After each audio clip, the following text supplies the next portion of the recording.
Bupati Aceh Timur layak dicontohkan oleh pemimpin-pemimpin lain karena beliau sangat peduli kepada rakyatnya. Bahkan beliau tidak emosional ketika ada bawahannya yang bersalah, beliau tidak main tampar atau main tojo. Teman-teman sekalian, baru-baru ini beliau meminta kepada para ulama supaya mempertimbangkan masalah mas kawin yang ada di Aceh. Seperti kita ketahui, mas kawin atau mahar di Aceh patokannya adalah emas.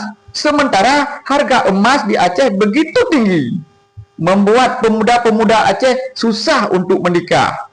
Seperti kita ketahui, dulu Nabi kita menikahkan anaknya Fatimah yang dijamin masuk surga dengan Sayyidina Ali, maharnya tidak seberapa, ya kan?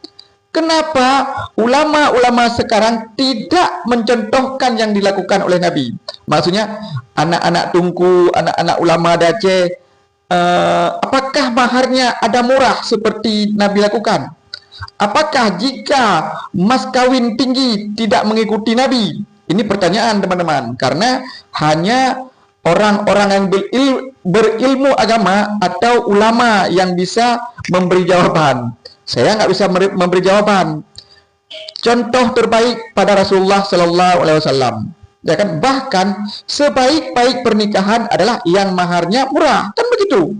Kenapa di Aceh yang syariat Islam mas kawinnya begitu tinggi sehingga ada sebagian orang berpendapat baguslah kita kawin ke Pulau Jawa karena di tempat lain mas kawinnya murah. Apa yang terjadi dengan Aceh? Jadi wajar kalau Bupati Aceh Timur langsung meminta kepada para ulama supaya ini yang sudah menjadi adat diubah supaya orang Aceh lebih lebih mudah dalam pernikahan. Jangan dipersulitlah dalam pernikahan karena pernikahan itu kan ibadah, ya kan?